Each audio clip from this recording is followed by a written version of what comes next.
When people deposited a check at Chase, right, the banker, more specifically here, the ATM, it would immediately clear a portion of that check and then clear the rest of it later as they vetted it. And so what people quickly figured out is that you could just deposit a check for a huge sum of money and then pull out a percentage of what was immediately available. And that seemingly leading to clips of people literally throwing cash around in front of a Chase and flaunting what looks to be at least thousands of dollars that they presumably did not have.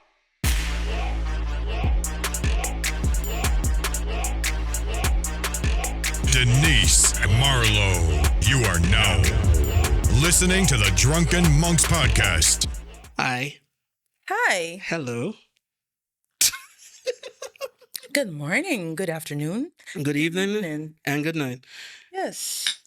Today from the Café and Ino shop in Groteberg, Kafino, from our friend Alberto. We're doing it differently tonight, today, tomorrow. I don't know.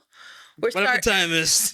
We're starting off with a cup. No, today, for the first time since we started, we are recording in the morning. In the daytime. Because of scheduling and things. And I know Alberto Kafino is pushing the Burgu 8, which is a very fine rum. But this morning, with the age going up and such, I was like, no, I cannot start the morning with a rum. And we will get to that. so today we're starting the day off with a fine cup of coffee. It's Cuckoo coffee, which is available here at Cafino, and it's from Amico. So there you go. Are you a coffee drinker, Marla? Not really, but I would drink this. That's just the plain and simple of it, because the coffee needs to be of a good quality for me, because I'm half a snob apparently. Oh Lord. And yeah, guys. But anyway, all right. So we're doing housekeeping first before we even introduce ourselves. Oh yeah. My name is Marla Brown. Denise Faber. We are the Drunken Monks. Good morning, good afternoon, and good night, people. What are you saying? Yeah, man. We here. Yeah, man. We here. Since I was running ahead of everything, shall we just dive right into it? Sure, why not? Because again, we took care of it, so yeah. Hey, we're running on caffeine, so we're like bum bum bum bum bum bum. Just that. Morning, guys. Yeah. First subject of the day. I want to start by talking about a thing that happened, but I want to go into the bigger implications of it. All right. So how are we gonna start it? So apparently in the States they had the States. It's gonna be a bullshit story again. I mean, yeah, but we had our own versions of that at some point here too, with the Fleur de Lis or whatever the fuck. But anyway, getting ahead of myself. Somebody had figured out a sort of a quote unquote money glitch. What is a money glitch? Somebody had figured out a money glitch. Now in gaming, that means that you figured out like a cycle or a way to get like infinite cash or infinite resources. Oh yeah, but in Sims it was something uitroepteken, dubbele punt, uitroep. I used to play The Sims. So that is a cheat code, but okay, fine, we could call it that too, like as well, right? But Chase Manhattan Bank, right? They have this thing where you could write a check basically to them.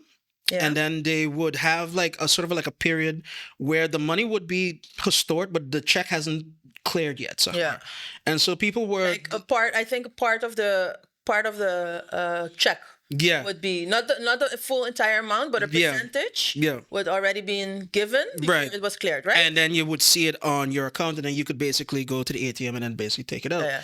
And for whatever reason, okay, maybe this was an oversight. Probably this was an oversight on like Chase's, the procedures, and are doing a lot of them. But no, wait, I don't think it was an oversight. I think it was just trust. Something. It was something. Tegemoet to your clients. Mm-hmm. I don't know what the percentage was, but if it was 2%, like usually in normal cases, it doesn't matter. You'll be able to cover that amount if the check clears. No, but.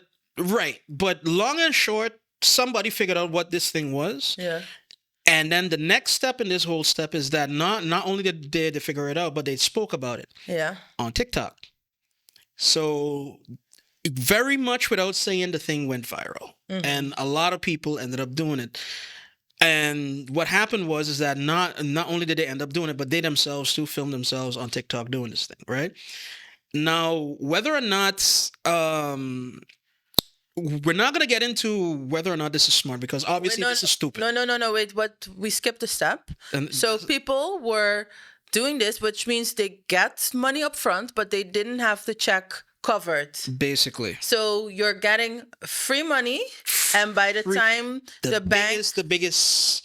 by the time the bank processes your check, they realize that you didn't have the money to cover not even the percentage that Basically. you took from the ATM, right? Basically, Yeah, okay. basically, and that's where smart goes into stupid. Basically,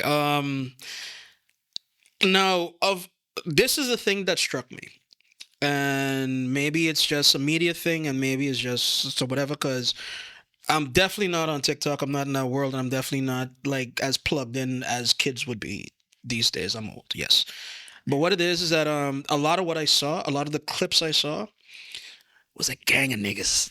Was just But how much money were people getting out of the people ATM? were doing a lot of money out. People were doing enough money out the ATM that they were doing the make it rain thing. That it was just like But half of wait, this is procedure. I'm not into banking, but isn't there a limit as to how much money you can get out of an ATM? Probably, So maybe. it cannot be millions of dollars. No, it's It not could be millions, but thousands of dollars. Yeah, either. but thousands is still something. And if you do, again, this thing went viral, and Chase is a national bank, so all over the country, people were doing this thing, right? But the thing that had me again is that it was a gang of niggas doing it. It's like, like it was a gang of partners. It was our tribe. It was people. You know what I mean? And I like in line. You see the lines form around the bank and the ATM and one. And so it was us. It was our people. And it was us. You mean just black people? Black people, correct? But then that hit me as to where.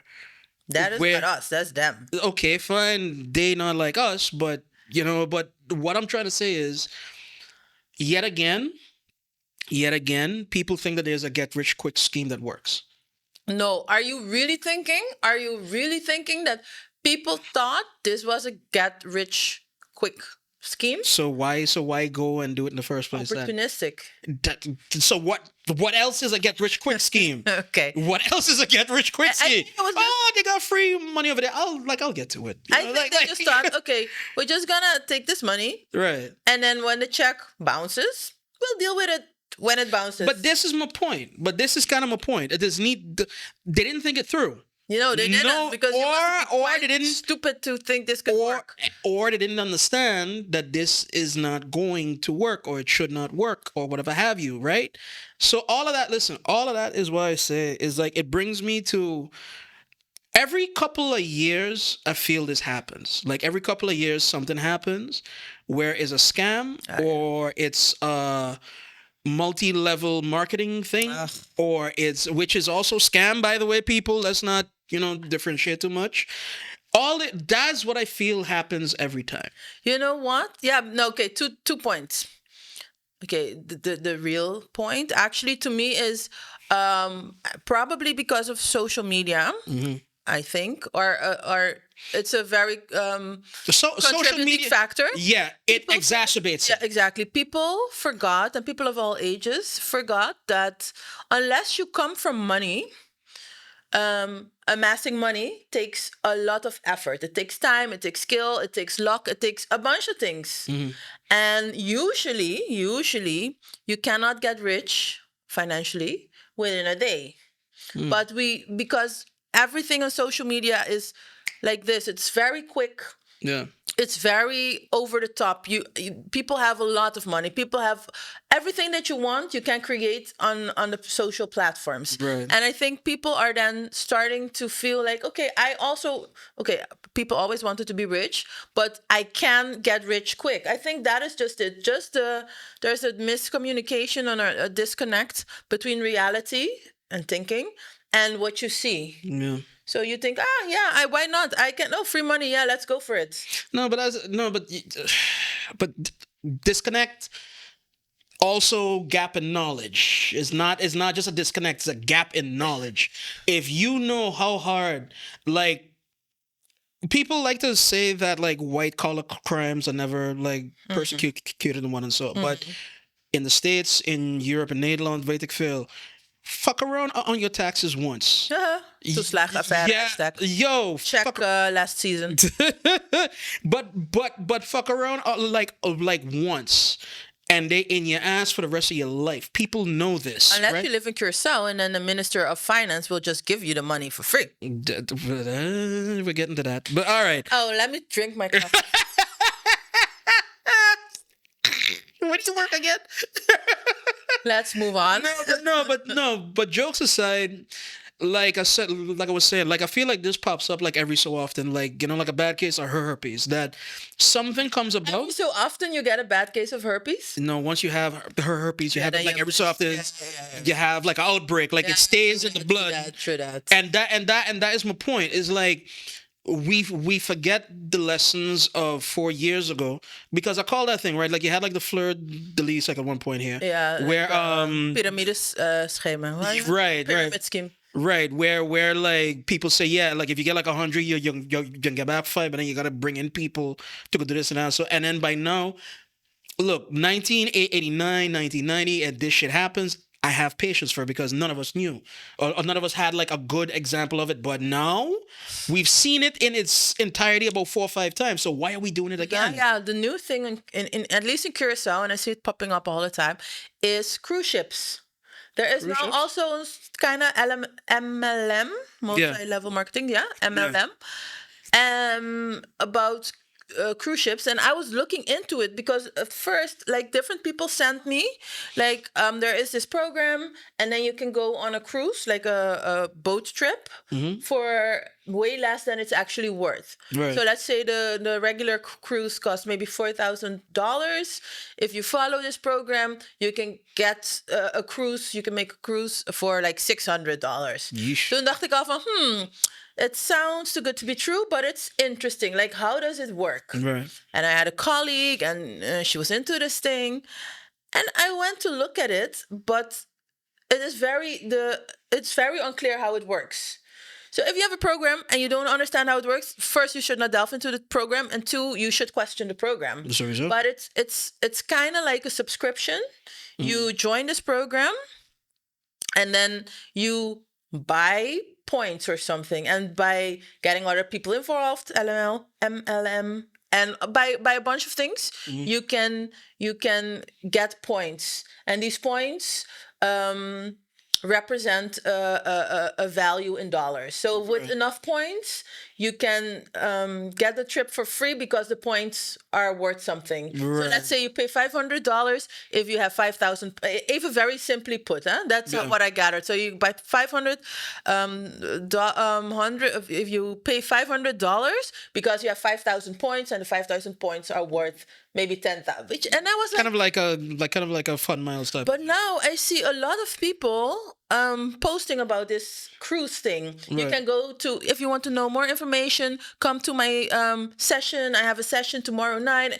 I mean, that sounds like gewoon. That does have the trappings of MLM, yes. And you're right. Every couple of years, a new one pops up. Yeah. And even here in Curacao, or in No, any but other it's just islands, listen. I think I might have made it known in the past, like on this show, that of all the vices that I hate, the one I hate the most is gambling. Oh yeah? Yeah, Why? because okay, yeah, you could drink. You could be into women, or men, or whatever. You could do a lot of things, but at least there's something to show for the bad habit. You know what I mean? If you smoke, What, you get pregnant, or like?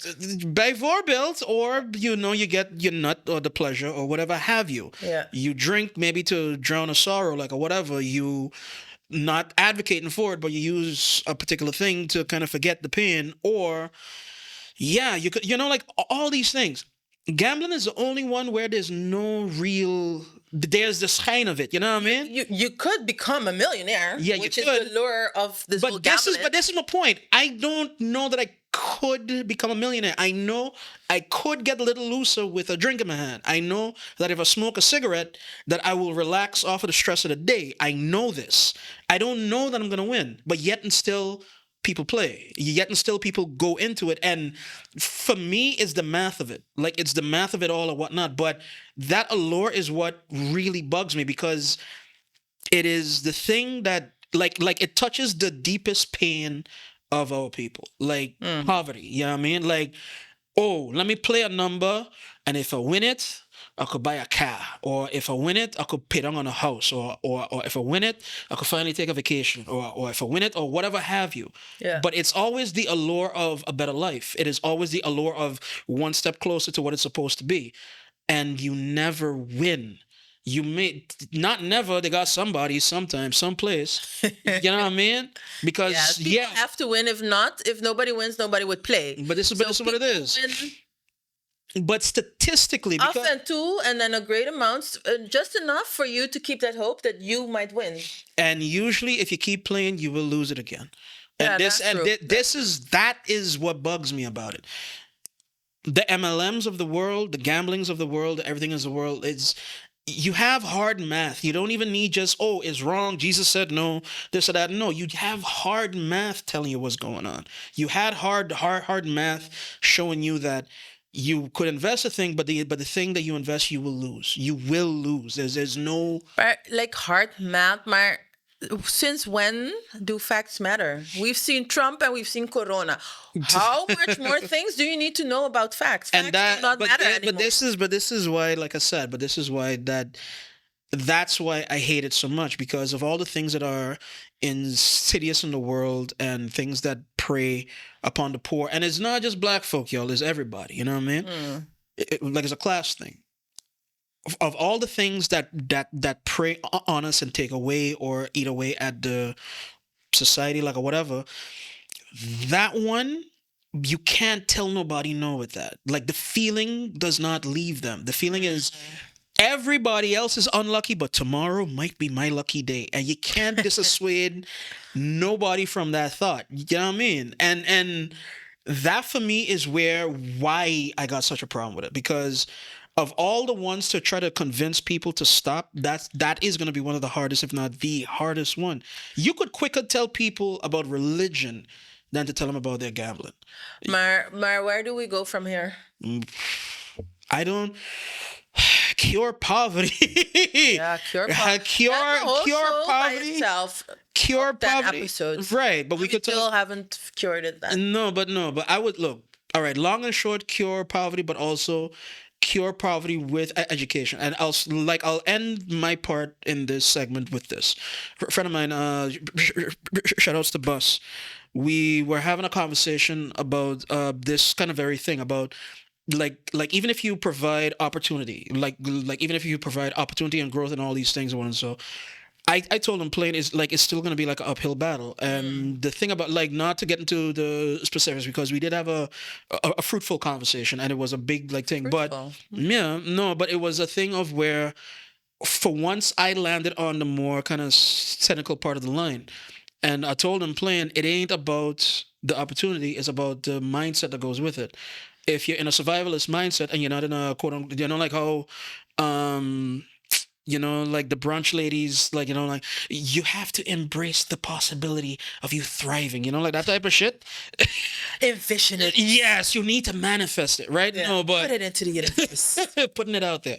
No, but truly you have to have the mindset of I won't just survive, but I'll thrive in the next day and the next week and next month. And you have planning and you have hope towards the future and agency and all that. Once you have that combined with opportunity, then is when you're going to see like a difference.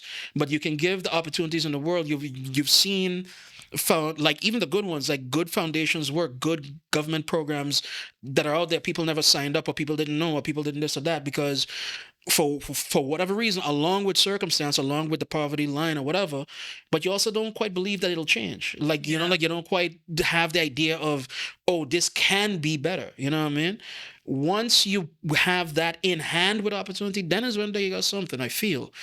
I will end my thing with that because I'd like to know how you gonna tell me that I'm an optimist and a kumbaya and all of that. So no, we'll skip that part for now.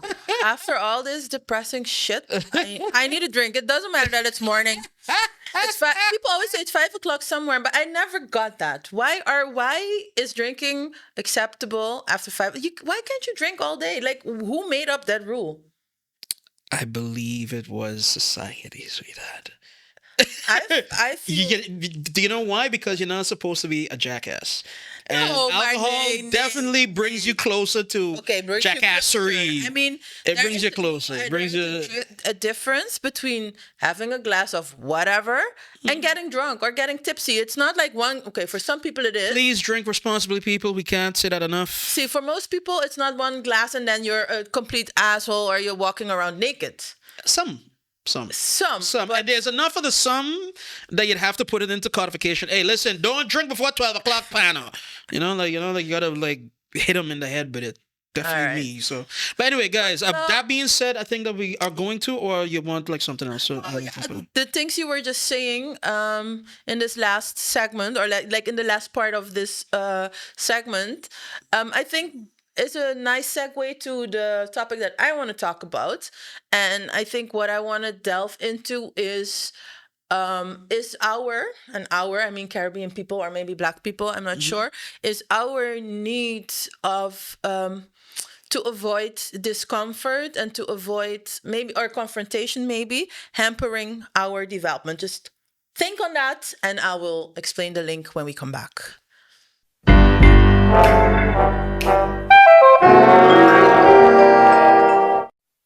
Say how.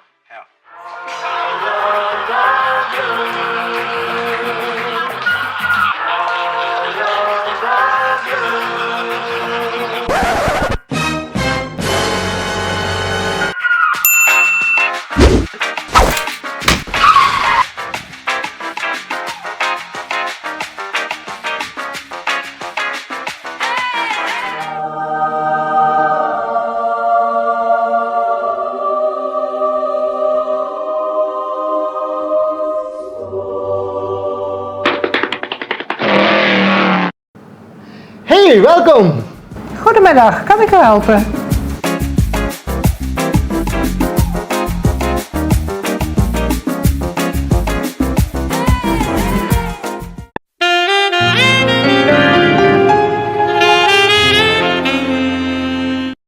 glad that your hands are full. Let's make it clap. Fuck you. Salud. Cheers, man. Cheers. Oh, that sounds. These glasses are good. Dude, we're fancy today. We're fancy today, man. See how the pink got up one time? Yo, all right, guys. Yeah, we drinking wine because again, we got to take it just a little slow. It's morning. Yep. You know what I mean? But wine of the month apparently here at Kafino. It's an organic wine from Spain. Yeah, it's called Amforum. I had to just cheat to look at the paper there, yo. I'm sorry. It's a blend of Sauvignon Blanc and Verdejo. I love Verdejo. Yeah. And the blend with the It's crisp. Yeah, and with the Sauvignon Blanc makes it a little drier. Yeah. Than a regular Verdejo. It's crisp. It's crisp. It's crisp. Let's stop with the snobbishness. And niggas didn't know that I know wine. Do you? No, but anyway. No, but all right. But all right. So with soil was just a tad bit acid. Didn't get enough. I taste the yellows. Does it remind you of vanilla and farms? No, not vanilla. Like I think citrusy, peachy. God damn you. Anyway, with a serious drink, can we have a serious conversation? Because this is a grown-up drink, so we can have a grown-up conversation, apparently. Well, all drinks are grown-up drinks and drink responsibly. So we so. See, but before we left for the pit stop, I posed a question. Is our fear of discomfort and maybe fear of confrontation hampering us in our development? And let me explain. I was about to say, you have a story. So recently it came in the news here in Curacao. We have this big bridge, the Juliana Bridge, which allows car traffic or motorized vehicles to cross. Eigenlijk cars and... Ja, cars and other... Het is niet bedoeld voor scooters. Even though scooters go over it, it's... heavier mechanized vehicles. Yes. So you're talking trucks, cars, vans, that type of it. Right. Four wheels or more. Let's say like this. Exactly. And then And the bridge was built 50 years ago. It was, I think, finished in 74. And it was built because we have the pontoon bridge in the Anna Bay Harbor in Curacao. But every time a ship would come in, it would halt all life because you had to wait for the bridge to open and close. Right. And so they decided, okay, let's build a bridge that's high enough so that boats can just pass through without the bridge having to open. Right. So it's been that way for 50 years. Right. Now it turns out that now it turns out it was always the case, but it came to light that the bridge can handle a maximum, or was designed to handle a maximum of 45 ton in weight. Yeah. So from cars or vehicles passing over it. Right.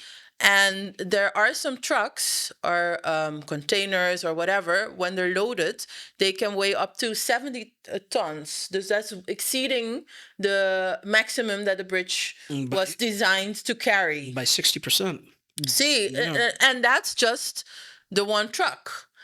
When the truck is going over the bridge, there are also cars driving over the. So the weight is going to be way more than the weight of that single truck, right? Right. So civil servants, engineers, whatever, from the Ministry of Traffic Transportation, VVRP, said that they noticed this trend that the heavily loaded trucks are going over the bridge for years, and they've been sending letters to there are about 15 transportation companies. They've been sending them letters kindly asking them to take an alternative route and not cross the bridge because the vehicles are too heavy or can be too heavy. Right. And then I guess the journalist asks, like, why is it not happening? Then there are a couple of problems. Problem one, the ministry does not have a it doesn't have a scale that can weigh trucks. Like, who does? As jokey as it sounds, but they don't have a mechanism in place to properly be able to weigh what's going on. Okay, so then that's one. Two, they are saying the police doesn't have the capacity to enforce a prohibition to cross the bridge. Right. And then they say, amongst other things, it's difficult to stop a truck that's driving. You cannot, you cannot easily pull it on the side of the road, something like that. I was like, what is this all kind of nonsense? Because, okay, valid points, but that cannot be the reason that you bring everybody's life in danger. Because basically you're saying, okay, I understand it's difficult to enforce things, but you cannot, if it's a danger to our health, to our lives, you cannot kindly ask somebody not to do something. You are the government. Right. You can prohibit trucks or cars above a certain weight range to cross the bridge. Want hoe gaan we doen? Stel je voor people who make baby formula or wines. And they Let's not bring wines into it. Let's not bring wines. Baby formula. Yeah. Yeah, but it was also a scandal with baby formula. Okay, fine. But say for the manufacturers of baby formula, they are adding a substance that can be harmful to babies, and it's just a matter of time before something goes happens. wrong. Right. Are you then gonna send the manufacturer a letter for please do not add this to your formula? No, you're gonna say in Curacao this formula is banned. Right. You cannot sell this type of baby formula. Okay. But why with the bridge are you saying, well, we kindly ask, that they do not comply? There are 50 million reasons why they can't. For example, it's difficult to pull aside a truck when he's driving. Okay, first of all, they should be inspected. The brakes are supposed to work. That's a different story. Maar you cannot stop the vehicle. Maar you can register which vehicle it is, and then you find the owner of the company later, toch? Sowieso. All vehicles are registered somewhere. So if you cannot pull them off the road, give them the fine later. Hoe moeilijk is dat? Okay, so I said a lot. So Yeah. but No, there's a lot to unpack here, and even though there's a lot to unpack here, but I feel like it goes back to a couple of core principles. I think that what you brought up about the fear of confrontation, I think that's one thing, but I think there's also a certain amount of head in the sandness that it's not a fear. It's more like, oh, it works. And so because it works, we're not gonna fuck with it. Like I think It that is a works part until of it doesn't. If this exactly. bridge But no, collapses, right. But that comes. So you see what you have there. You have a sense of urgency. You have a sense of, hey, if this shit collapses, it's gonna be a fucking rumpa slump, and on top of that, your whole thing of the island goes weird too, like as well, because all of a sudden, like, for those that don't know, this bridge is a very key part of the road infrastructure because it is a part of the ring of Schottegatweg, right? Schottegatweg is basically the main road that feeds into every part of the island. Like if you want to get from town to another part of the island, you take Schottegatweg. If you want to get from Bandabao to Bandariba, you take a part of Schottegatweg. if you want to do that efficiently, because you can take other ways, but then you're driving exactly so that it maintains a certain amount of expectation of life. People who live in Bandabao, for example, take that bridge every day to get into town to work or so. Like if you work in Pariba, right, you know what I mean? east side of the island, right, but east side of the harbor, right. But then, but it's a very key part of the infrastructure. So to say that you're going to be kind of lackadaisical with this is also very troubling to start with, right? I think that also a part of it is that, and you'll forgive me for saying this, I think you can liken that as to how people also look at like climate change. People don't have, because it's so permanent, because it's so there, because it's such an ingrained part of life. You might understand, like I always tell folks, you can understand something here or here, like here in your head and here in your heart. In your head, you understand the math of it. We were just talking about like the gambling too, like as well. You get the math, but you can't give up the feeling. The math of it makes sense. The math of it, oh, we got to do something. But the feeling is, oh, the bridge is there, man. The bridge will never go. The bridge will never collapse. The bridge and it goes good up until it doesn't. And it collapsed while we were building it. Yeah. So it's not like that, and it's supposed to at least tell you something. But people no. But let me get back to it. Right. I think it's a combination of those things. Like I think it's everybody feeling that, oh, it's just there. Everybody feeling like that confrontation thing. You don't want to rock a boat for votes for no matter what. And I think that there's a third thing too that is also like a part of it, and that I think it leads into like what I was talking about. Oh, it's just there to like as well, right?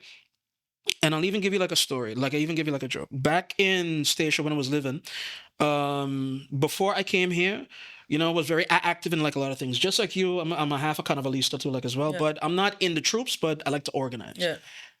Me and a friend of mine, like my older cousin, we had created a show. We had asked for like a night in the village. Yeah. And so we started to organize. We did everything on one of the show. Now we had bring in a band. Yeah. And normally you're supposed to sound check in the afternoon for the night, right? Yeah. So the band reached, we bring them in, they are about to sound check. Every tick of the clock, power going. And we want to know what the fuck is going on. Yeah. Like, because it's not a neighborhood, it's not just here, power going. Yeah. Get to find out from GEB, like at the time, so our version of like Aqualectra. Yeah, the fuse is blowing, like all the time. The fuse is blowing, like, what do you mean? And so we're pulling our hair out, like, oh, we're going to lose this show because we can't even sound check, whatever. The miracle of God, we were able to sound check, we were able to think, but I'm not a man to just let that go. How is it that power always going here? Yeah. And then one of the technicians gave me the story. He said, listen, when this thing, because the village was built when I was a kid, when I was like in like 1986 or something like that, right? But when this place was built and when the electrical plumbing was put in and just on the cushions and the fuses and all of that, you didn't have every booth had 2-3 freezers. You didn't have every booth had a microwave. You didn't have every booth had this, that, and the third. Yeah. They maybe had a fridge, and that was it. And that was what it was built for. It wasn't built for the capacity of what it is now. You understand what I mean? And even to now, certain booth holders throwing an air core on top of that because it get hot in there. Obviously, you want them to be able to live. Yeah. But the capacity of it, and that's what got like St. Martin now too, like as well, and here now too, like as well. Like the capacity of which that we've grown, it outpaces the infrastructure that we built that was supposed to last. Yeah. And so nobody could have foreseen everybody having a car. Nobody could have foreseen about a third of those cars are big cars, a big this or that. Nobody could have foreseen the advancements in trailer technology and in trucks and in the amount and how much we're doing and how many hotels and all that thing. Yeah. So now you have a part of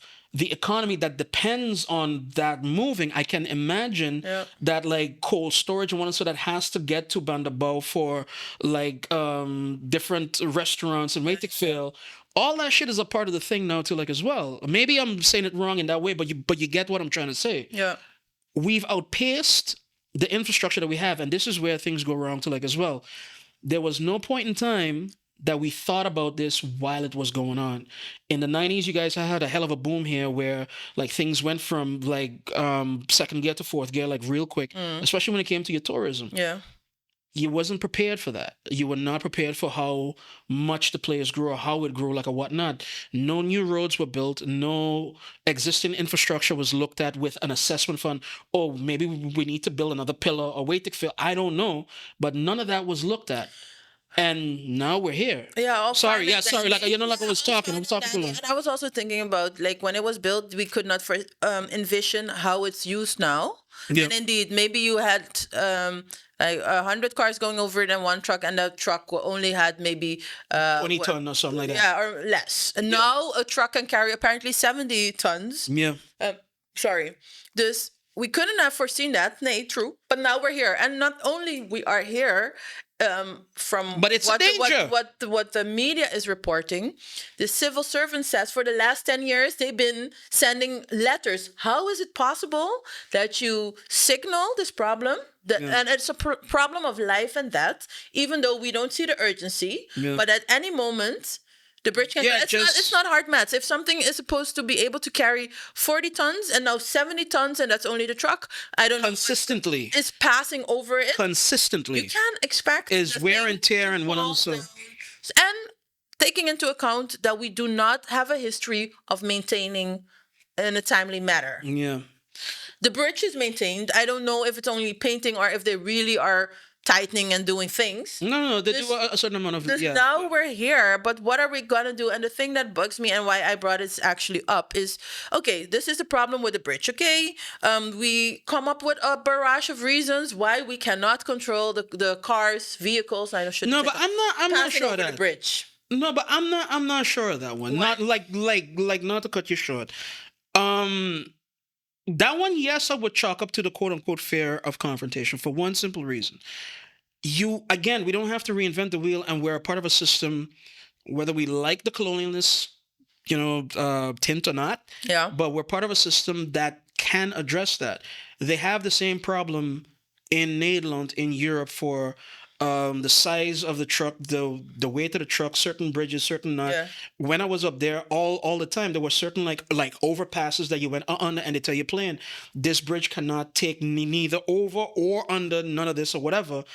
And you have ways of doing that. And I'm pretty sure that science has come so far. You could weigh a truck if you figure it out, or if you could do it. Now, whether or not we have the space or the time for the infrastructure, and something tells me that we do. Something tells me that there's a ways and means. You can maybe not sight unseen in front of the bridge weigh a truck, but if you know a truck has a place that it has to go to, because 9 out of 10, it is coming out of the duty-free zone, or in like where the Duana is, that's where the harbor is for like cargo, like a one. So don't tell me that you can't install something there. Do not tell me that you cannot do the maths and then give the driver the certificate to approve to say, okay, this is not no more than this, and then we're not going no further, and then maybe have like one check stop at Parera or whatever. Just ban. I would say just you can drive around. It will take you maybe 10 extra minutes, 20 extra minutes. You can drive around. Yeah. We are creating an issue where there's none. Just say trucks are not allowed to cross the bridge. Now the ministry is saying they ordered the weighing equipment. Okay, whatever. 10 years too late, whatever.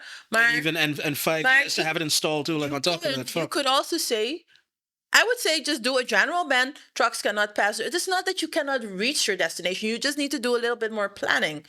And don't cross the bridge if you want to appease all these 15 big guys that have trucking companies. You could say the burden on the proof is on you. If you can prove me that your truck is under the weight limit, you can cross it. Maar we have to think ahead. We cannot say the truck is supposed to weigh less than 40 tons. You have to take into account how many cars are driving over the bridge and their estimated weight. Yeah. 10 years ago, they did a study, and it's like in a day, 50,000 cars cross the bridge. Yeah. 50,000. We're 10 years further. We have way more cars, so you can expect this amount to go. You do a study to see what are the hours, early morning, like 4 o'clock in the morning, that less people cross the bridge. If you have a big truck, you want to cross the bridge, do it at 4 in the morning, because the 40-ton is not only the truck, it's the weight of the bridge. So if there are 10 cars on the bridge, Then that's already Hoeveel weegt een auto? 1 of 2 ton. See, so there you go. You already exceeded the amount that a bridge But you see, can but carry. then look, but then you're going into like another thing too, like as well. I wanted to say that you could incentivize that, but we'll put a pin in that right now. Okay. But that idea too, like as well, is just basically, again, we were not prepared for the growth, and if you're gonna ban the trucks, I mean, like that's a start.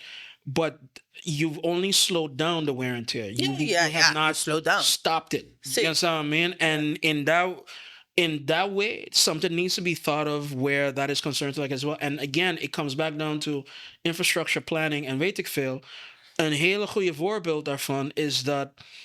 Look, me just personally, just for my like kind of regular like kind of day to day, I could tell you, there are days when I need to be on both sides of the bridge. Yeah. And for whatever reason, it's extremely less efficient to walk over the ponton. Yeah. So I park up one spot and then I walk over like I want to. So bijvoorbeeld, I have a meeting at KVK and then I gotta be at the hospital. Yeah. And technically you could walk it, but that walk is gonna be about a half an hour in this blazing sun and whatever have you. And on top of that, I got a meeting in an hour. Yeah. So it's like, okay, you jump in your car, you had jump like over the bridge. Yeah. Long have I said, and you saw that there was like 1 or 2 companies that tried it, like a tuk-tuk Yeah. shuffling between town and like the greater part of town. Yeah. In both Peter May and in Punda to Otrabanda and back and forth. Yeah. I feel like there's something there too, like as well, that you can have, hey, Jed, here's a 50 cent, here's like a guilder. You can have like, you know, like, and this is just an idea. I'm not saying it's going to work. I'm saying it's an idea. Yeah. And that combined with the fact that, again, it's such a vital part of people getting to school, people going to work, people going to, like, that bridge is a heavy part of the traffic that happens, that gets stuck at 7 o'clock in the morning, at 12 o'clock in the afternoon, at 5 o'clock at night. People take it as like it's an artery. If there's an accident, you're gewoon fucked. Yeah. You can't get off. Once you reach a certain point, there are no exits. You're stuck on the bridge. Exactly. You have to wait until whatever happens. I would say people need to divest from the bridge if possible. That is what I meant with the tuk-tuk and whatnot. So like if there's a way that you can ease the need of the bridge, then you can already have a conversation towards that. But the thing that I will end with, and the one that I wanted to get back to, the 15 big guys with the trucks, you need to be able to incentivize them to actually do it as well, because they're going to tell you playing. Is life, a human life, not enough incentive? Yeah, No. apparently it's not. No, it's not. No, I it's feel not. It's ridiculous that we have to incentivize them. Right, but you have a sense of duty and like countrymen and kumbaya and all that shit. A lot of people don't. A lot of people don't, and there's no need. Sorry, guys. Ooh, the wine is working.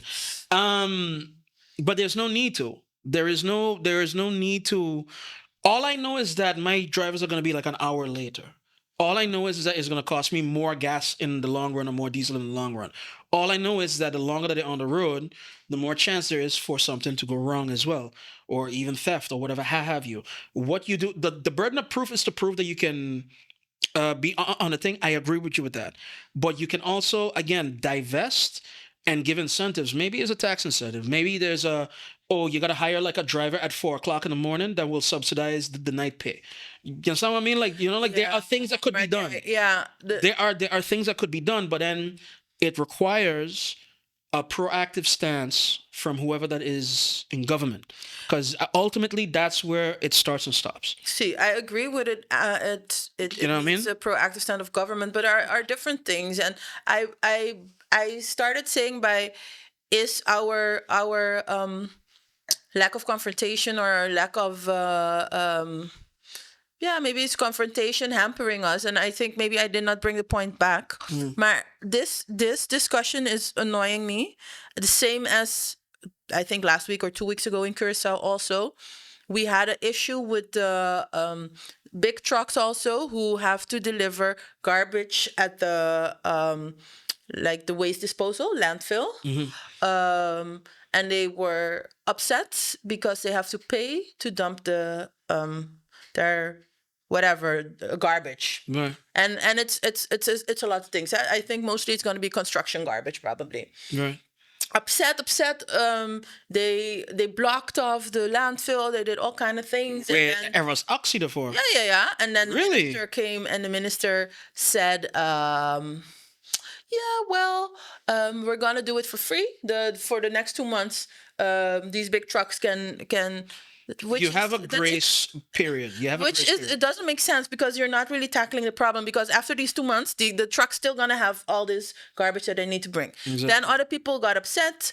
Why is it trucks? Why is it not regular families? So now everybody can drop their stuff for 2 months for free at the landfill because we are saving the environment. It doesn't make sense because after these 2 months, you still have garbage. Maar for me, it is on the one side it's government, but on the other side it's us too. Want why is it even a discussion to be able to to get rid or to dispose your garbage? It costs. We think it doesn't cost something, but it costs something. Yeah. It costs something. but It's crazy that you don't think that it costs something. The theme of the episode is you need to change the way of thinking. And that's it. Ja, en maar wacht even. Dus yeah, okay, you big truck, you're coming to the landfill with the, let us say, construction garbage. Right. You have to bill the client. So they were upset. They were saying, yeah, the costs are too much, but eigenlijk it's not your problem. It's a problem of the person hiring you. I should know that if I want to build a mall or whatever, it will, like garbage disposal, this is the process and this is what it's going to cost. Yeah. Because you are not going to argue with the guy who built your roof. Yeah. If the roofman says this is the price you have to pay for the roof, you pay that price. Yeah. Why are you arguing with the guy who is disposing of your garbage? To me, it's the same discussion as, for example, artists. That you feel artists should work for free. Yeah. It is ludicrous. We do not have a concept of how much things cost. Yeah, but that's what I'm saying. You got to change your mindset because in that you don't even have to ask how how much things cost because that vloeit, like that comes out of that rolls out of how is a thing done. Yeah, the How stuff is the that thing you're always made? talking about. How is a thing? Yeah, how is a thing made? You have your iPhone or whatnot. That is some of the best irony that I love that you have by voorbeeld, like social justice warriors and environmental people, Yeah. people about the human rights and what and so. Yeah. But you rock an iPhone. And that's on some serious slave labor and some kids that got their hands chopped off that were mining cobalt in Africa and weet ik veel, but you still got your iPhone. To me, that's a whole different discussion. Maar okay, Right. I'm following. No, but just the thread is how was the thing made? Yeah. How was the thing made? How did this get in front of you? Yeah. What is the effect of what happens once you throw this away? What is Yeah. the effect of all of that shit? Climate and human rights and all that shit comes back down to how is this in front of you? Why is this? Why does this exist? How does this exist? And we don't ask that question enough Yeah. to be able to answer that. Definitely not in government, definitely not here. Maar dus to me, this whole discussion is like, is our fear of confrontation hampering our development? Because with the garbage collectors, whatever. So instead that the government now goes and says, listen, people, it takes this type of money to verwerk your afval. Our landfill is full. Eigenlijk. We don't have a proper waste system. That's a whole other story. But the government should say, luister mensen, it takes time, resources, money, whatever, to do the whole waste disposal. What's the incentive? Wacht. So? Yeah. Maar what doet the government? Okay, now for 2 months, chill, for 2 months, it can be free. We know, dus dat is 1. We know with the bridge can collapse at any time. Well, let me not stoke fear because I'll be driving over the bridge anyhow still. Yeah, fucking. But there is a dangerous situation for the bridge. It's been known for at least 10 years and I'm sure longer. Yeah. What are we doing? No. We cannot overburden the police. We cannot weigh the trucks. We cannot. But you can hire more police. You can. You can find a way to work along with the stakeholders. You can be creative, and without doing all these things that are impossible, we can be creative. So my thing is, I think people are just afraid to confront these big 15 guys who have these trucking companies. I have a question. Yeah. I have a question, and this is talking about creative things or whatever. So, right? Is it possible to have the Juliana Brug, because this is the bridge that we're talking about, people? Is it possible to have it be declared as a monument that needs to be preserved? Well, monuments need to be 80 years old. And this is 50. This is 50. So in 30 years. In 30 years. Because that is one department that fucking works, apparently. Them suckers don't... like when it comes to not knocking... things down or have things them being like torn down or whatever, like if it has to stay up, whether or not it should, or whether or not it should be, you know what I mean? But if you want to keep it in its exact same form and whatnot, and so the Monumental Zorg can get that motherfucker done, apparently. So I mean to say, but all right, but all right, like last words. I pose a question to you. Do you think that knowing our culture that we are hampering ourselves? As a result, but that's not a question. It's not a question. That's not a question. That's a statement. We are hampering ourselves, Claire. Like. Obviously, you bring up this example, but there are so many examples. But I will say this one. I won't say it's not a fair. It's a fair confrontation for the secretary. It's a fair confrontation for like the secretary to the minister, like a whatnot, right? Yeah. It's not a fair confrontation per se for the minister or for the politician or for the parliamentarian. Why not? Because fair is not the incentive. It's not fair. It is vested interest. Fear of not getting votes and fear of losing your sponsors. Right. Let's call it that. Sponsors. Your sponsors have a vested interest in keeping things as is because as is, profit is made. Yeah. I think that that's a bigger story to be had. I think that that's... Now, can you litigate or... if you could put morals into law, like I want to so that these people get, like when it comes to, okay, what's going on behind the scenes and are your books proper and all of that, that's a different story. But I think that there's an incentive to keep the status quo. Yeah. And the incentive for status quo, profit margins and weighted fail, I think that that's the bigger thing that is unsaid. I mean, we know it. We know that we all have a thing about the Baba list or whatever. That's an old song, guys. It's an old song. I just show my age, you know what I mean? Baba list. It's here on the Baba list. Dennis on the Baba list. No, anyway, no, but I think that that's where a lot of it goes to.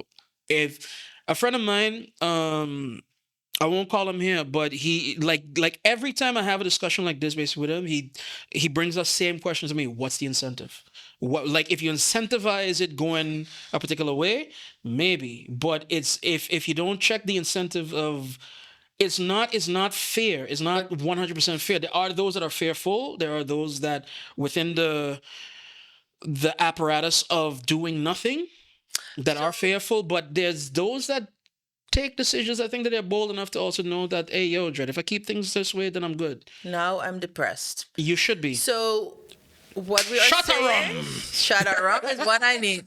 No, but what I'm depressed because it's very sad that basically altruism does not exist. No, it does. If you need to be incentivized for everything, you need an incentive. Right, but here's the thing though. And I'm not trying to cast light on myself as this or that or what on this, but my incentive is, and I think yours will still be, because we're yelling at cameras for like about an hour, if not more. Our incentive is not money. Our incentive is let the shit work right. Let people's lives be eased. Let things be in perpetuity and have a continuation. Like we have our incentives from nationality and from working well and from tribe, and that's what we get up for. So there is that, and there is a certain altruism that exists in the world. But for those that run the world, for those that have things in power and in place, you have to look at what their incentives are to look as well, and have an honest to God look at to what they're willing to do or what they're willing to do. Yeah. That being said, I'm of the opinion, look, you're 30 something now. I'm definitely over the hill with 40 something now, like whatever. I don't have youthful enthusiasm and naivety no more. That is not the thing we that I don't draw have from. youth anymore. No, but I don't draw from that well, but I'm still passionate. I'm still passionate. I have a lot of reserves of passion, and my well comes from, I understand that, like, this is what I tell a lot of people now, because people look at me like, why do you do half the things that you do? I am Moses from the Bible, and Moses, no, not in leading your people to Grandeur, man. hold on, Jesus. no, because there's one, God. there is one part of that story that's actually a little bit beautiful and a little bit tragic. Moses himself never laid foot in the promised land. He died on a hill overlooking the promised land. He never laid foot in the promised land. Such a loser. Yeah, well, okay, fine and No, all. here's to Moses. No, but here's the thing, right? I realize I'll never see the change that I want to see. I can plant the seeds, though. That's the thing. And it's not about, for my own ego, like I want to, it's just, let's give everything a fighting chance. Let's give everybody a fighting chance. And so you and the adults that we want to try to convince, I'm not saying it's too late, but I am saying it's an easier job to make sure that the ones behind us got the tools and the spark necessary to go kick down doors. You check what I mean? It's not for us to maybe change the world in our lifetime, but we can change the world in like another one. That is what I'm talking about. And for me, I look to that as hope. I look to that as a possibility. I look to that as change. And I don't mind giving my time and my effort and my whatever towards that. So yeah, let the bridge collapse. Let them feel it. Let them do whatever. No, don't let the bridge. No. No bridging. Let no it collapse collapsing. with nobody No. on it. Let the last man pass over at 3:30 in the morning, half drunk, and he gets right over, and then oh shit, you don't have a bridge no more. No, because all the other things, No, ships but cannot get but the then- harbor, all kind of things. Let that fuck happen. And by the way, that's the perfect irony, and that's the perfect slighting point. Let that fuck happen, and then there's no more boats for these trucks to even have cargo to move in the first place. Yeah, Let that fuck happen. That's how you sell it. That's how you bring it across. If this shit collapses, you don't have a business. It's not if this shit collapses, people die. If this shit collapses, you don't have a business. That's how you sell it. that's true. Boom. But I would just want to maintain, you say, change the world and the hope, because that's a perfect segue for the next segment.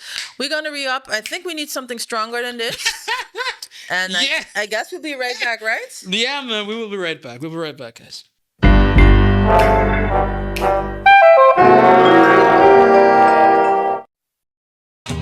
Don't sweat the technique.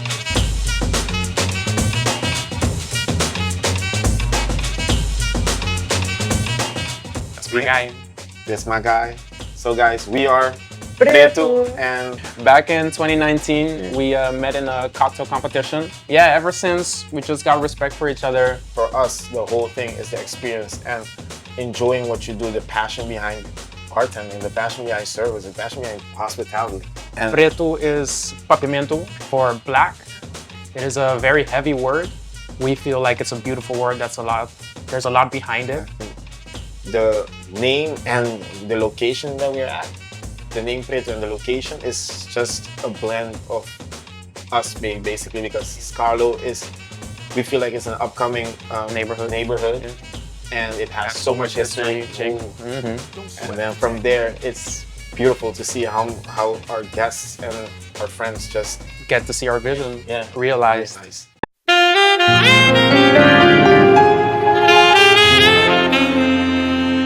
Let's make it clap. No, we're not making it. Are you not tired of that song? Seriously?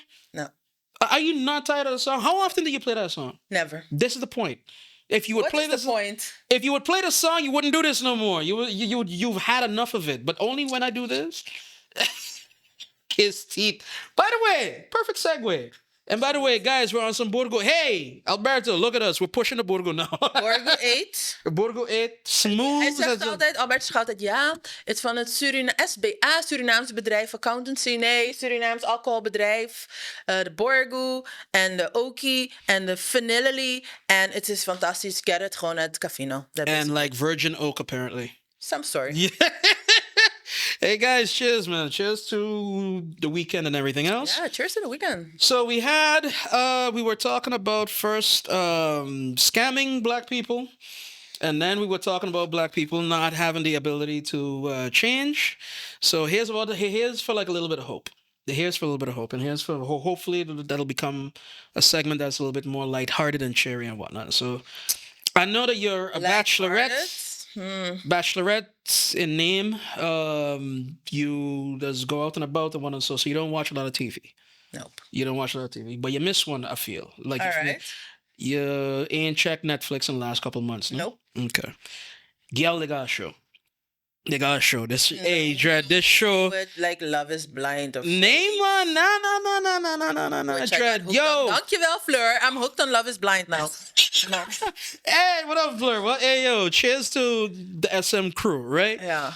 How it name?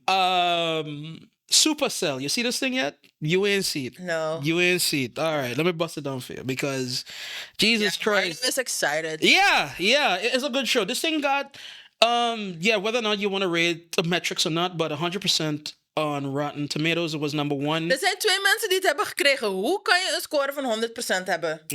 Like 2 people gave it 100%. Ja, nu is het op 100%. Oké, misschien wel dat. Okay, how long is the show been in the air? 2 months, 3 maybe. I think. More people saw it. I think no. This was number 1 rated. This thing beat out The Office and Friends and whatnot. Really?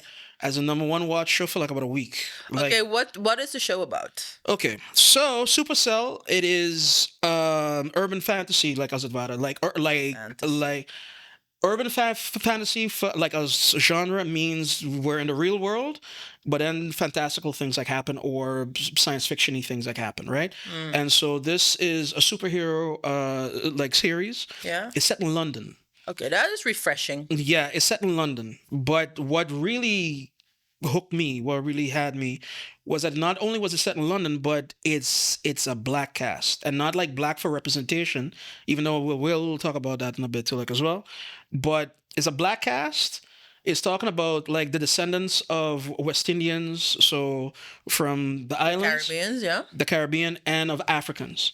So basically, it's a show about immigrants, black immigrants. Black immigrants, but like second, third, fourth generation. Okay, so Londoners with een immigratieachtergrond. Yeah, juist. And what happened is that it's about young people. Yeah. But the age range is like really young to like, let's say 30-ish. All right. 30, 32-ish, right? Yeah. Because it's like, there is a protagonist, but it's an ensemble cast. Yeah. And in that, you get to see different sides of the quote-unquote struggle for being a son or a daughter of West Indian, yeah, or like African within London. So they talk about, like, there's this one young guy called Tayo, yeah, right? He's a roadman, you know, like he's a young boy. He's about 16 or whatever. Yeah. But he's unhardened already. He's seen a life of crime. He does his thing. He's a part, not even part of a gang, like he's a leader of a gang. Okay. And in it being a leader of a gang, you, like, the show, I won't give away everything, but it shows how he came up in it and how he was taught and whatnot. And so, which is very true to a lot of experiences, right? And you have one of the ensemble as well as a nurse. Yeah. And you see her fears and her struggle of trying to climb in that world and in her kind of career. She always goes to work early. She comes home late. What her struggles is in like romance and that type of thing. And so there's a lot of representation in that. There's another one who is an ex, like he come from jail. He's not trying to go into recidivism, and apparently, you know what? I'm not going to give that away because that's a part of the story too, like, as well. But he doesn't want to go into recidivism. He's trying to build a bond with his son that he wasn't there for like a while. Okay, wait. Is there a LGBTQ person in it, and is there a differently abled person in it? LGBTQ maybe differently able, no, but it's not that kind of representation. It's just this is a black story. This is like it's not like that doesn't exist within that like as well, but it truly speaks to that thing of the being a child of an immigrant or an immigrant yourself, right? All right. And then you layer on top of that the superhero bullshit. On top of that, you layer these people are going through their kind of regular lives and whatnot and so. And then it ends just like that, and all of a sudden starts to happen around the same time for everybody. Yeah. Oh, this person has powers and whatnot and so. But then this is where it gets, and I could give this part away. Yeah. The superpowers are somehow linked to the idea of sickle cell. That's one. And two, the powers only manifest when they're in extreme duress. All right. Extreme feeling, like when you're at the end of your rope. Yeah. And I won't say no more than that because there's more to it as well. And I found that so clever. Like, I found that so interesting. I found that so cool because it's such an allegory for how the struggle is. A lot of times, whether you're middle class or, you know, like of a lower class or one on the so you're social, like economic, but a lot of times the good happens when you're under pressure and you have to perform. So a single mom has a kid is sick, got the job, you're one more time away from the job, they're going to fire you, so you're going to figure out a way. And then you find a way to maybe keep the kid close to you, and you take care of the kid, and you do your job, and you do this, so you become Superwoman at that point, right? And when you're done with it, people will look at you, holy shit, that was so dope. It shouldn't happen like that, it shouldn't be like that, but it happens. Yeah. And in these moments of extreme duress or extreme things is when you get the superpowers and stuff. All right. That is such an allegory to me, right? And then the fact that you turn a weakness, which is like, for those that don't know, like sickle cell really predominantly affects black folk, right? Look into it, like it's a blood condition or whatever. But to turn that into a superpower, or to turn that it has a connection to superpowers and whatnot, that is such an allegory to me. Like, you take your weakness and you turn it into a strength. And that combined with the representation of West Indian life, at least from my end, from what I saw and from what I know of England and from what I know of how second, third kind of generations, how they grew up, it looks true to form. It looks well spoken. It's not cringe. It's not like they use the slang in the right way. They use the reactions and the situations and the feelings in the right way and whatnot. And the certain stereotypes that we grew up with that we know, that outsiders don't know, it is well represented. I'm like, oh, shit, yeah, this makes sense. This works. And it's well written, and it's well done, and it's well shot, and I'm excited about the show. I'm not happy with the show. Why are you not happy with the show? Because there's some tropes that I just want to kick it in the fucking teeth for. And this has nothing to do with the representation. It's just how, like, if you know superhero stories, That's why I don't like superhero. It's just tropes, it's stereotypes. It's let me not come with my negative. No, but just long and short, this is me selling the show to whoever that hasn't seen it yet.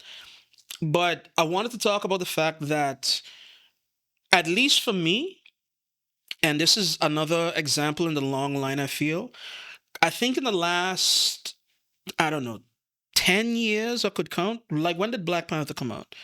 You are the like Marvel Black DC buff, Black Panther came out, I think I was here, so I think 2018 so somewhere there, so because it was before the pandemic, and they had enough time to make one, and it was after the pandemic or one, so I think it was 2018-ish. But from like around that time, you've seen a rise in Afrocentric, Afrofuturistic, like high art on a mainstream level. Oh, really? Done well. Aside from Black Panther, I can't mention any more. Moonlight wasn't too long ago. It was also 2017. You mean the Oscar-winning film? Yeah. But that is not maybe Afrocentric, but not futuristic and all. I'm just saying of the different avenues. I'm not saying that alone. Like Black Panther's one, Creed from the same dude is one. what I just said, with Moonlight, Watchmen, which is heavily leaning into what it is to be black as well. You got this with Supercell. You have maybe the Jason, the Peel movies. Jordan Peele movies. Get Out. There's a lot of stuff that is coming out That's not Medea. That's not Medea. Yeah. Well written, well done, critically acclaimed. I'm like, we eating good right now is what I feel. And I don't think it's gonna stop anytime soon, because success begets success when it comes to movie making, TV making, like that type of thing. Yeah. The success of Supercell comes off of the success of Top Boy. The success of Top Boy comes off of the success of Numarop. You know what I mean? Like people taking a look at things, and be like, and it's just, and it's not just there too in music too, with hip hop and whatnot. There's a lot of like, oh, this pops up and that pops up and that, like, I'm over the moon with Little Sims right now. Like, Little Sims is like a UK rapper, you don't know, but she had a song that popped up. Ook nog. Yeah. Let me look into that. No, but Homegirl had a song that popped off that just has me in a chokehold to this day. I play it every day. Gorillas, like, dude, like, there's a lot of. He would make it clap, but he plays a gorilla song every day. No, but if you hear the difference between Make It Clap and Gorillas, you know what's going on. But anyway, Kendrick came out again too, and love him, I hate him. But even to Beef, he put art, like, you know, like artistry into like one. So I think that the fluff time is almost done. Like, I think that there's good shit going on. Do you feel that this black creativity, let me call it like that? Because I don't want to call it a renaissance. I don't want to call it a renaissance. But wait, do you think that this black creativity now is becoming mainstream? I think becoming mainstream is the wrong signifier. I think becoming mainstream again. Because when was it mainstream ever? Look at any black music, it was mainstream, but it was not. But it's the creators were never given their props. That was a thing. But it was mainstream. You don't get a Benny Goodman without like a Cab Calloway, like a whatever, like all these cats that built, and you could name them Thelonious Monk and Miles Davis and all these guys. They opened the door for jazz and whatnot, so because they did it well. You cannot deny a thing if it's done well. In the same vein, when you have like a Basquiat or weet ik veel, you know what I mean? Like, these guys open the doors for other. But I don't feel at that time it was mainstream. Maybe if you look at a Whitney Houston, okay, maar I feel like even with the jazz, with the great painters and the playwrights and so, I feel it was still niche. I feel that there were, like, if we. Do you find hip hop and R&B niche? Like, especially coming up in our time, like truly. I don't feel it's super mainstream yet. What? No. Say your point, but I'll positively challenge that. Hi, Heinz. Nee, maar wat ik zeg, na Whitney Houston, the things maybe changed, but I feel like before, in ieder geval, that was the point I was making, with all these jazz musicians, with all these things, for me, it was not mainstream, but it was. If you were, if we look at it from the black and white perspective and from an American stance, if you were in the know, if you were hip, if you were liberal, if you had a little bit of money, if you were a little bit, eigenlijk if you were hip, then you would go to these jazz joints. If you, weet je, het gaf je een beetje een soort van status because you were in a. You was ahead of the thing. You was ahead of the thing. Precies. You were bleeding edge. And I think with Whitney Houston, of with Oprah Winfrey maybe, then you had white women like regular white women embracing the music or the show. Right. En daarvoor was het denk ik a little more of a certain. It was maybe a status symbol. It was a little bit more that way. I feel. No, but okay. So okay. I would wait. Historically, because now it's changing and we don't know how it's changing, and you know, young people would have to tell us how it's changing. But historically, when it came to any kind of art form that came from the African diaspora, you would, as you said, it was niche because we were segregated. Yeah. It was niche because we were marginalized and we were put to the margins, and it was only a brave couple souls, white souls, that would dare come and break bread with us and whatever, and then they would get it and be like, yo, and then maybe you would get a little bleed off from that. Yeah. But I think, and again, if you use the States as an example, if you use, hell, even in a roundabout way, if you use the UK like as an example, right? So I have taught it on this show in the past, like as well, right? Like all popular music is black music. Like even All rock and roll. music is black music. Well, in the consciousness of the zeitgeist. No, because I hate to say this, but there's like shit in India that we can never touch. I'm sorry. Okay, yeah, true. Right? You know what I mean? True that. Right? You know what I'm saying? But like, Okay, true that. quote unquote mainstream, True that. Yeah. right? That has been in the world for like the last 100 years, again, from jazz and from blues and whatnot. There's always been a life cycle this done. And then the life cycle is we created, our tribe creates it, and then it bleeds out bit by bit. But by the time it bleeds out, we have already created it, gone through several iterations of it, perfected it, and then it bleeds out. Yeah. And then what happens is, so for example, you would look to, like what I look to with hip hop, like that is my greatest example of that. Hip hop had a good, I don't know, 15 years. And I'm talking from birth. So it was born in 1974-ish. Yeah. Right? You had a good 14, like 10 to 15 years Yeah. before Run DMC comes along. Yeah. And then Run DMC, not just that they had to make the name, but then they make the track with Aerosmith. Yeah. By that point, we've gone to at least 3 generations within the genre of hip hoppers or whatever, that have done the thing, that have perfected the thing, that knows what an MC is, knows what a DJ is, knows this and that, knows what cadence is and flow and all of that. And then it gets to the mainstream. Yeah. And then once that happens, people go back and they try, like, again, the brave souls and the interested souls, they go and they dig and they're like, yo, and this is you have like the archaeologists within like the white people that come and like, oh, this was happening too. And then they are the historians too. Yeah. They bring it, they put it on display. Yeah. And the genre is evolving within the niche as well. And then you get NWA. Then you get gangster rap. Then you get whatever. And then there's a moment in time where co-opting happens, where record labels get bright and be like, oh, we got to sign this person. We got to sign Ray Charles. We got to sign Miles Davis. We got to sign like Ella Fitzgerald or whatever. Yeah. And then is where you reach a zenith, and then it declines. Because now it gets watered down. Yeah. Now everybody feel that they could make a track because the tropes and the rhythms of it and the whatever is put forth, and people feel like they can copy it. And now it's being made for a commercial purpose, maybe not for the artists, but in ieder geval for the record companies. But that will steer and influence the artist. So it takes the passion, the soul, the whatever it had to build it, takes it out of it. Yeah, exactly. I agree.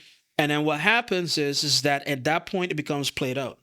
At that point, it becomes like, oh, we're not doing this no more, or whatever. Yeah. And that's my genuine fear. I feel like we've already passed that point, but that's my genuine fear of hip hop right now. Like, I think that hip hop has, at least for the mainstream, and like it's a young people thing. We're not old, but we're not young like either, and we're not the consumers that are putting money towards concerts and that type of shit no more. So young people have a chance to be able to save it or to kill it, right? Yeah. But that being said, I think that now is a weirder thing because you had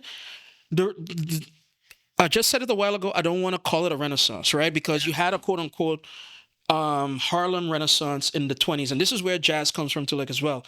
But the Harlem Renaissance went along with thought, it went along with philosophy, it went along with writing. So it wasn't just music, it was writing, it was dance, it was a sense of self, it was the black bourgeoisie within Harlem and the greater eastern part of the states. Yeah. They were doing things, you know what I mean? And it was everything fed into each other. So like the philosophy fed into the music, fed into the dance, fed into the writing, fed into the politics, right? Fed into every fucking thing, right? Business, anything, everything, right? I'm not gonna say that Supacell is gonna save us, like not to make a pun about the fact that it's a superhero thing or whatever, but I don't think that Supacell is gonna save us. I think that it's the start of something. I hope Well, that it's the start of if something.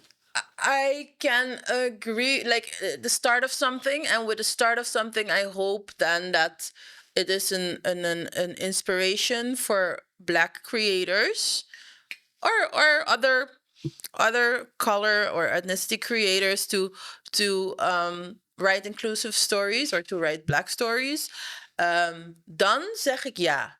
But if it's about this whole superhero dumb, No, dan but denk okay. ik van The creator of it, and I don't want to put words in his mouth 100%, but after watching the series, I watched a couple of interviews with him and whatnot. He said that was the idea, like to have representation. But this is another thing that I wanted to bring up too. This is why this is a good kind of vector for that. There's representation and then there's cringe. yeah. You just asked me, is there LGBTQ in this and that? So I think if you had to force that in, if it didn't conform to the story, if it was the story, I'd say patience, you know what I mean? Yeah. But if it doesn't conform to the story, then it's representation for like representation's sake. That was the point I wanted to make, because I wanted to say if it has those two, then I'm not even gonna watch, because Right. then it's you just checking the boxes to They kind of left that alone, and in fact, there's a certain amount of homophobia that actually makes me, laugh every time I hear it too, like as well. So, okay, for those that don't know, right? So, and you'll forgive me, I'm quoting doctor. yeah. I'm quoting counselor. Within rude boy culture, within rude boy style, within Jamaican style or whatever. You hear me say it a couple times, bomba clad, pussy clad, ras clad. There's a word as well, pussy hole. Sorry. Again, I said it. I'm quoting. I'm not reacting I'm verbally. not. No, but there's pussy hole, right? And I had but literally pussy hole, HOLE, right? This is the thing. But with the accent and the affectation. Would you like to know what Netflix puts as a subtitle in? Hole sowieso met een W. No. What they put? Pussio. What? As in PUSSIO. Pussio. Like it's like an Italian surname or something. Yeah. My name is Vincenzo Pussio. Like that was the one part that I had to like because I watch it with the subtitles and every time they go, pussy. No, pussy hole, brethren, hole. You gotta put the L-E and take out the L. So like that was a one part, but that's like a nitpick, you know what I mean? But I come back to it. It wasn't cringe. It was not a representation of cringe, and that is another thing too that I like, because within the telling of these stories, and if these stories get popular, these are the things that people are going to hold on to. These are the things this is why woke is such an ugly, tarnished, and mangled word right now. Woke used to be a thing where those in the know, those amongst ourselves, used to tell each other, yo, stay woke. Yeah. As in stay aware of what's going on. Yeah. Not like woke has an agenda. Yeah. Not like woke has policy that it wants to make. No, stay woke. Don't fall asleep. Yeah. As in stay aware of what Babylon or whatever's doing. And keep doing the work, basically. And keep doing the work, but stay woke. Don't fall asleep. Yeah. And then woke got co-opted, and then woke got co-opted again by those that would try to knock it down. Yeah. And then you gotta stay woke and became, you're a woke person. Yeah. And that ain't the slang, brethren. That's not what it is. And that is where, to me, you have to represent it properly. To me, I'm always about the story. To me, I'm always about the art and the quality and the presentation and the production of it all. If you have something that nobody could look at, like, here's a circle moment for me, right? So it never, in all my cleverness and all my bullshit, it never occurred to me to call a white man a colonizer in all my days. Black Panther comes along, wait, do not scare me like that, colonizer. Like that type of shit. And then colonizer became a word, became the colonizer. Okay, good. Now we're putting emphasis on the fact that it's colonizers. This is how the fuck that we got here. Yeah. Circle moment. Drake, again, when like Kendrick, they had the beef here gun or whatever, right? Yeah. One of the hardest lines in Just Not Like Us, you're not a colleague, you're a fucking colonizer. So like they put like the Black Panther, bring it forward. Kendrick put an end to it, and he made it. That is a dirty word now. That is a fucked But up was word. it ever not a dirty word? It wasn't a word that had sting. You could call somebody a colonizer, but white man like, I'm still white. But now, because white kids are singing it, white kids, you're not a colleague, you're a fucking colonizer. Like little Johnny's gonna go to his dad, you're a fucking colonizer. That don't sting. That stings. Me calling you that? No, but if your daughter, your son, your niece, your this, your that, yeah, that's the power of presentation. That is the power of story. That's the power of how something could become into the lexicon and whatnot. And I love that type of shit. Supacell has that moment, I feel. It has that thing. Season 2 is coming. Don't know when, but it's coming. And the fact that, again, it's successful, black people made it, it's a black story, it is, you know what I mean? Like, and it's not cringe. I love it to death. Okay, it was Last not thing. cringe. Okay, that's okay. That is then that I would say, okay, let me watch an episode or two. Representation, yes, I get it, but I'm just basing off of what you just told me. Still, it has the tropes, it has the white stereotypes, I feel, because it was one father who came out of jail who wants to be in his son's life that he was not. Dat is stereotype number 1. Black men are in jail and they don't take care of their babies. Okay, No, but now you're trying to dingen it, maar dat was je uitgangspunt. Okay, wait. There is something to be said for weightedness, right? When you went school, deze proefwerk die weegt meer dan een overhouding dan of zo, toch? Okay. That person, I can argue, at least in season 1, has the smallest part in the storytelling. Okay. It The other one is a gangster. Yes, but again, it shows. Other one is a single mother working, bending over backwards to get her kid. No, it's not. No, care there's she there's no single mom in that. There's no single The mom. one where the nurse was gewoon. No, but the nurse. No, but it showed her struggle in trying to be within the career, and you know that you got to work twice as hard to get half as much type of thing.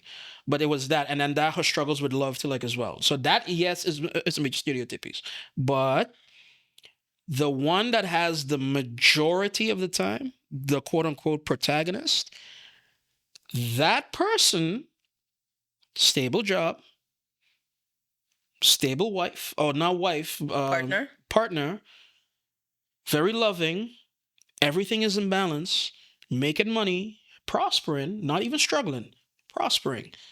I'm not gonna give away too much, guys. Go watch the show. All of that. There's no and he's handsome to the point where the sister of the nurse tried to flirt with him, even though that he have like a woman on one, and so and he's like, you know what? No, thank you. So all of that, and he got the majority of the screen time. Okay. So yes, stereotypes, yes, all of that, but there's a counterweight and there's a counterbalance to it too, like as well, and there's a counter to like, yo, Dread is not. Again, it tells the stories. It tells a story because this is, I say last thing, but okay, this is my last thing. At what point does telling our story leave authenticity and becomes parody or becomes bad stereotype or whatnot? Because my bullshit meter, my racist meter is tuned very high. Yeah. And there was no part of that that made me felt like that. And there was no part of that made me feel, again, the pussio thing, but that's about it, right? Vincento Pussio. Vincento Pussio, you know? I like that for a shirt. No, but jokes aside, but I can look to, let me see, what was it gonna, yeah, like all those Tyler Perry shits.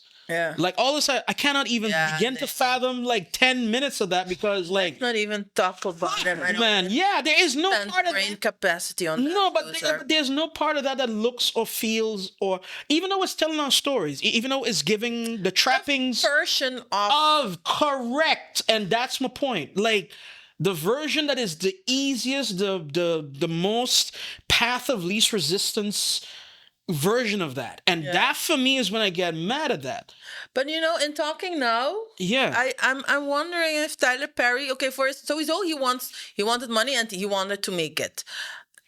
Like as a producer, as a film house, as whatever. Okay, fine. Right. But now I'm thinking maybe he makes those super stereotypical, super dramatic, super whatever movies. Maybe it's a sort of support that you as a black audience think, oh, I'm struggling, I'm suffering, but my situation ain't that bad. Look, misschien is dat zijn idee. There is an argument to be made for that. Yeah. There is an argument to be made for that, but I need him to make it. Yeah. I need to hear it from him. Like I need to hear from the creator's mouth what the intent is. Yeah. And it, like, even if it's bullshit in the surface level or whatever, but I need to hear it from you. And trust me, I've followed him. I've tried to get more from him because there is some to be said for quote unquote black capitalism, or the fuck that. But there is, you know, like there's at least an argument to be made, right? He gives people jobs. He you know, breaks the way in and the industry and way they film and so. But if art doesn't challenge you, then what is it doing? Ja, maar ik wil Tyler Perry nou geen art noemen. You have arts. And that's my point. And you have volkstheater. Or you have arts and you have entertainment. But that's kind of my point. Yeah. If it's junk food and you know it's junk food, then we're good.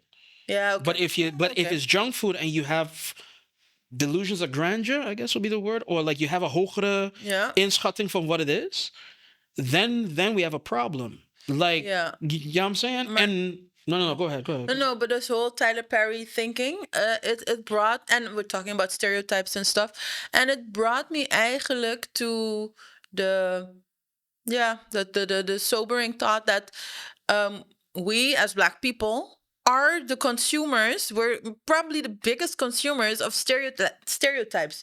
We love that shit. We love it. We vinden het Shudeska. We love that shit. But there's one way that I would push back against you. Okay. There was one way that I would push back against you about that, and I'll take politics as the example. We love that shit. We have a certain minister. Wait. But okay, here. Yeah. Barack Obama was not elected purely by black people. No, that's true. This is my point. Judeska, for us, there's hood, and that comes back to what you were talking about. There's hood popular and then there's mainstream, right? It was popular in the hood, ain't necessarily popular in mainstream. Now, we could support our artists and things go a particular way, and then there's a conversation to be had for that in that way. But you talk about Tyler Perry, you talk about Judeska with Yandino. Yandino. I was about to say Zanlina. I'm sorry. Oh. No, don't get it. Yeah, the Yandino. Yeah, man, the burger walk. Andere categorieën. But with Yandino, there is like the sexy reds and the ice spices and weet ik veel of hip hop or whatnot, right? White people are buying these things. White people are consuming these things as well, and it reinforces the stereotype. Just like how you can break it, you can make it as well. But that's exactly what I mean. Like, white people love it, but we who are supposed to get upset about it, we validate it. So the white person thinks, look, Marlo even doing the same. Marlo likes it. Marlo is black. Yeah. My black friend likes it. Like, if you go for a Judeska movie, the movies is sold out. And who are you gonna see? Okay, the first 2 days you're gonna see all these Dutch people, white Dutch people. Daarna it's you corso. Like, we love that shit. I can't get over No, that. but okay, but hold on. But Jesus Christ, this segment is running. And we thought we ain't had nothing to talk about today. Look, the burger going, man. The burger going. No, but listen, you want to talk about the fact that we consume things and this and that and so rapidly, right? Again, there's something to be said for lack of choice. Nee. Hold on. 2024, you cannot tell me lack of choice. Hold on, no, darling. Hold on, darling. I don't mean lack of choice. Little girl. Okay, see, lack of choice. Lack of choice in the zin van every movie that you've seen, like not every movie, but like 80% of the movies that you see that come from the States come from England or Nederland of zo. 9 van de 10 keer is het gewoon blandas of weet ik veel. Yeah? Is like these folks that again, is not quote unquote representative. First best chance you get, you jumping on that shit. The first best chance. I'm not saying this is right, and there is a certain amount of there's a feeling of exploitation. I'm not accusing Yandino of exploitation purely. Okay. I am saying that there's like he got the money, he got a chance, he got an opportunity. This is what he chooses to make. This is the choice. Where is the quote unquote Black Panther from Curacao? Where is the miseducation of Lauryn Hill, Nas Dongo from Curacao? Where is, you know what I mean? Where is I'm saying where are the seminal works next to the Dorsney or like next to the Father or next to the works, but they're not seminal as yet, because to have your work become seminal, you need support. You need marketing, love. And that's another part of it too, huh? I think the music is there, movies are there, books are there, screenplays are there. But indeed, the scale is too small. And education, again, I think we need to re-educate or educate ourselves, and to see that the world is so much greater than the couple of things that you get, the Hollywood things, the Andino things that are always the same. Yeah.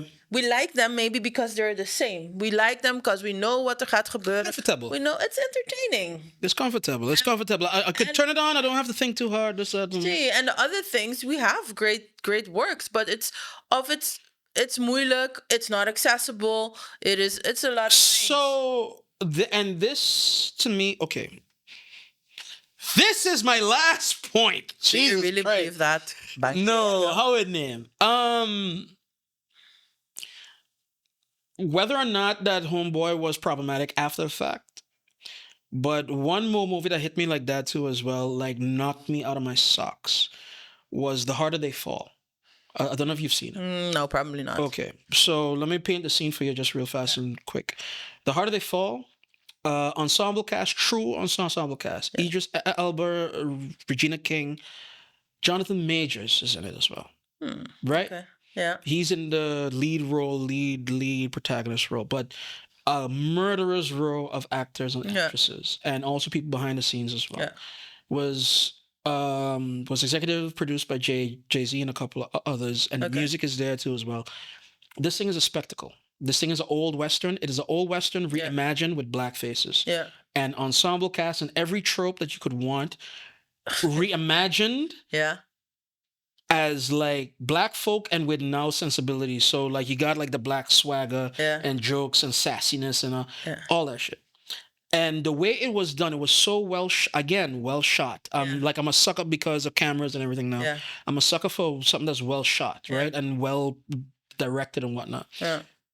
This, to me, is the example of how you get popcorn stuff, like junk food, combined with high art, Divor built, and that's what you got to bring. Now, and the reason why I bring this up is because I would bring you the challenge to, because you and I roll in some circles as well, right?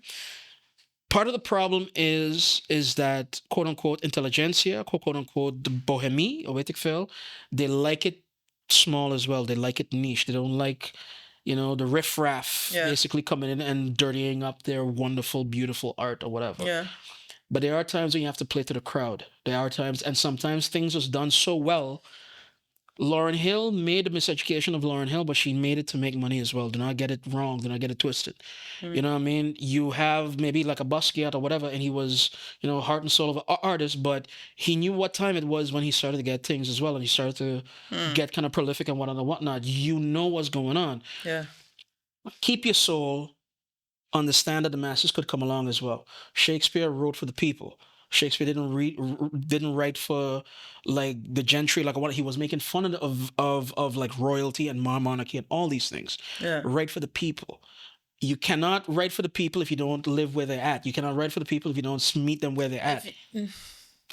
I'm saying, bro. I'm saying there's a way that is a middle ground.